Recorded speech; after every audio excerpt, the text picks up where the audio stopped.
Hey everybody, it's Neil. Check out what I have here. I have by Werka, it is the digital caliper. So we're gonna open this up and I'll show you guys what it looks like here and how a caliper kind of works. If you don't know already. I didn't quite get the little edge over here. Okay, so slides out, comes in a nice looking case. That's really cool. And I do a lot of like 3D printing stuff, so I'm going to like model things and check the sizes of things often. So that's what this is good for. It comes with a little silica, a little battery. I guess this is probably a replacement battery. Hopefully it comes with one in there already, so we don't have to change it. We have the device. Comes with an extra little screw to tighten it up here. I guess not sure what these little pieces here are for. I guess there's different ones here. Here's a little screwdriver to change the battery and whatnot. And then we have some manual up there. And yep, that's it. It's kind of cool. Nice case. Let's look at the device here. So this is what it looks like here. Oh, that was an extra battery cover. So I can pull this out, and now it's gonna say, it has a little plastic cover on it, like one of those peeling things.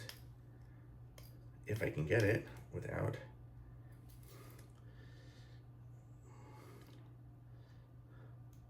This is always the hardest part.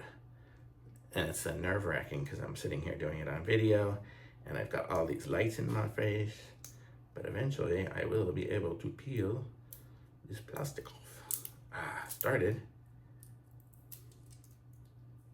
Well, if you wanted a satisfying peel, this one's not the most satisfying, but it does work. Okay, so here we go.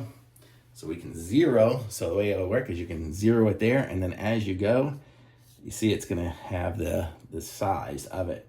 So it's millimeters here now. So if you wanted to measure the depth of something, so if I was gonna say, okay, how deep is the foam in this box, I can go like that, and then I can, how am I gonna do this? I can move it down and go with that little piece that comes down and go, okay, it is, right now, it is 5.76 millimeters deep. That's how deep this is. So I can measure things. I do things like with my laser engraver, like this thing here. This says it's 150 millimeters. Let's check and see if it actually is. So I can just check and see if we are right at the right size. Oh, it's not gonna go quite that size. Oh, 150 is probably to this here.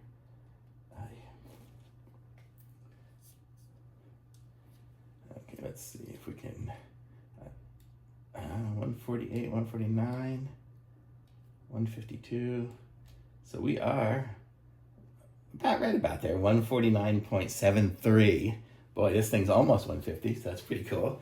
So it kind of gives us, that's our focal distance between the laser and my engraving surface. So I can use this or I could use this. You can measure things both ways. So you can measure, that was measuring from here to here. We have the measuring from there to there. And then this one here is to measure the distance, like the size of something inside of something. So if I wanted to say, oops, dropping everything, like how wide is this little hole right here? I can go and put it in there and oof. It's hard to do this while I'm holding it up, but there we go. So that is the width of that right now. So that whole opening is 8.28. So we have all our different settings there. Actually, it's not 8.28. I have to zero it back out. It must have turned itself off. There's no way it's 8.28. It is 55.76. That's more like it. But you get the idea. So pretty cool to have a caliper to be able to measure things like that. So you have your 3 different measurement ways. I think this thing here will tighten it up so you can lock it in place. So once you get to a certain setting, if you want to set it somewhere else and try whatever, you can do that. The idea is to not drop it because it is a precision, somewhat precision thing. But yeah, so you have your 3 different ways of measuring. And these things are great. I love them for all sorts of different stuff. So you can measure the depth of something, the opening size in there. So very cool. What's it say on the back here?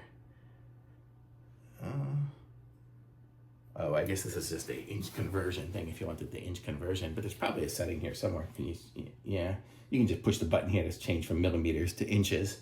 And then there's fractions of stuff. But I usually use millimeters for all my 3D modeling and laser stuff. For some reason, they always want to use millimeters, but it can do both. So very cool. Thumbs up.